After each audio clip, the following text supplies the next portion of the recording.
Hello, everyone. I hope you're having a wonderful Easter weekend. I'm Madeline Eames, the creator of this channel. And if you're enjoying my videos, please hit subscribe so you don't miss any of the videos that are going to be coming out. So I've been thinking a lot just from the women I've been working with and from various conversations about surrender and true abundance. So a lot of our nervous systems have been geared towards survival. In other words, kind of scattered attention in a high energy fight or flight or freeze response as we run around, trying to find abundance, trying to make abundance. And there absolutely is a time for that survival energy.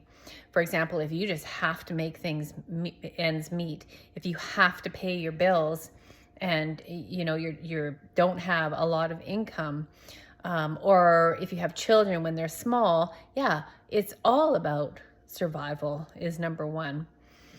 But then we reach a point where we start to get burned out or fatigued, tired, exhausted, depleted from all this running around. And the truth of it is at that point that a lot of our energy is being depleted by fear, by worried thoughts. Like imagine the time and energy you would free up if you didn't have anxiety, worry about the future, thinking about the past. And for most people that I talk to, that occupies most of their nervous system energy. So when we think about surrender, okay, so when you find yourself agitated, you're probably working from old patterns. For example, the pleasing patterns of the maiden, or the over mothering or over giving, over worrying about kids. And if we can start to notice that, and without going into the pattern, it's hard sometimes to trust and have faith in this, but just to sit in the pattern, And I'll give you an example. This is the surrender into what I call the womb, where all things descend to and all things arise from. So here's the practice. I was working with a woman who on Sundays, she was a single parent, always felt like her kids had to be busy. They had to be doing something in order for her to be giving them a good life. And, she had wonderful energy, when her kids were little and getting them out and doing a lot of things. But as they became teenagers, it just became this big worry inside her heart. And so she would kind of flit around and, try to get them out and doing things. And of course, there's usually pushback with teenagers. And she realized how much of her day was actually ruined by this. So this does relate to abundance.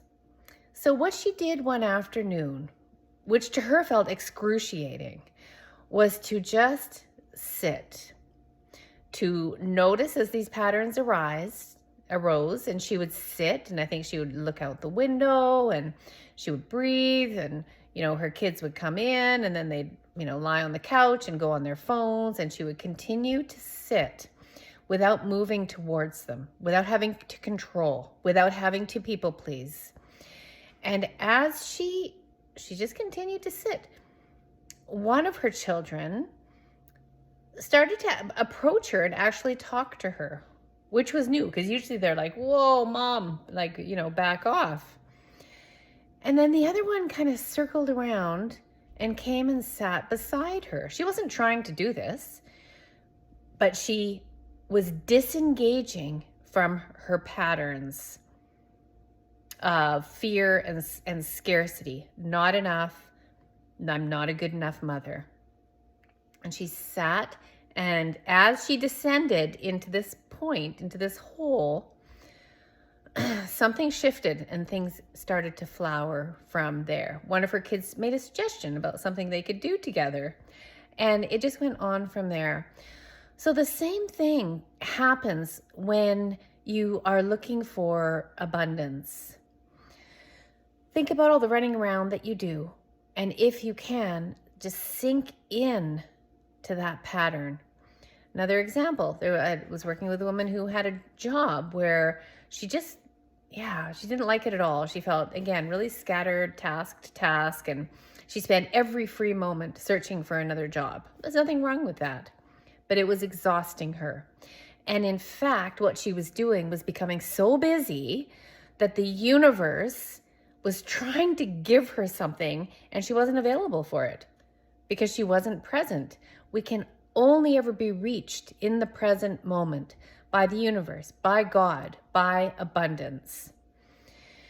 And so she started to go down the womb hole and really be present in her job and move in the present moment from task to task to task. And she gave up the frantic searching for another job.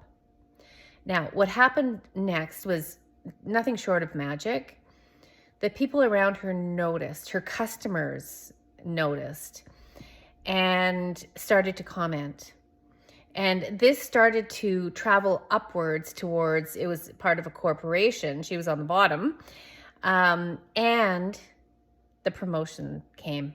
And then another promotion came. And she actually ended up within the same company in a job that she loved and that her skills were so suited for. Slow down, go down to the present, down the wormhole, and allow yourself to be in those patterns, to notice the patterns without being the patterns. And as those patterns start to leave, you might feel quite anxious, but see what it opens up for you. And watch how just as a rose blossoms and the pollinators come to the rose doesn't search for the pollinators. It blossoms right where it is, and then all abundance comes to it. This is true scarcity to abundance.